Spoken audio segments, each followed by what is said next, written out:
Well, this year, the FDA has considered new guidelines after warning parents about concerns of heavy metals and high concentrations of lead in baby food. And we certainly know from doctors that that can have long-term neurological effects on kids. So a new study shows Americans' spending on baby food has dropped dramatically with a growing emphasis on just making it at home. Cleo Green has a look at what you need to know. Yeah, Kara, Mark, this is a topic that I've truly been digging into because my little guy is starting to eat solids. And like any parent, I want to make sure what he's eating is safe and nutritious. Now, here's the deal. Come a little closer here because if you didn't know, this jar of baby food has a shelf life of 2 years, which means your baby is eating more sodium and sugar to preserve it than the actual apple, zucchini, peach. It's the reason why more moms, dads, and grandmas are ditching the baby aisle. I have a 10-year-old, a 4-year-old, and a 17-month-old strawberry. So, of course, the chaos. Tequila Robertson is a busy mom on the go, but she finds time to make baby food for her daughter. It all started with her own health journey. And just realizing how many chemicals that we have in some of everything.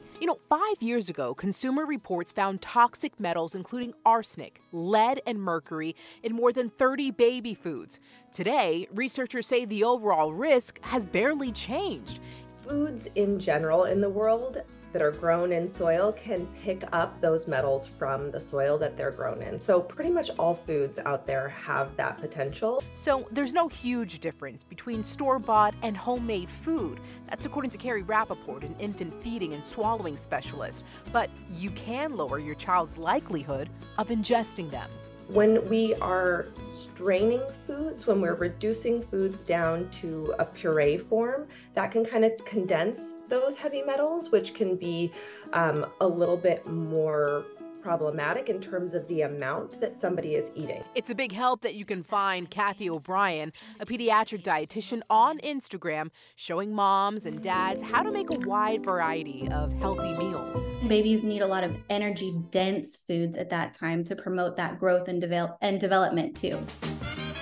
With that in mind, there's a new push encouraging families to prepare a nutritious meal that everyone can eat at the table. It's called baby-led weaning. You basically serve or grind up whatever you're eating. And so that's kind of my challenge to families is how can we make this a family approach and not just about baby food?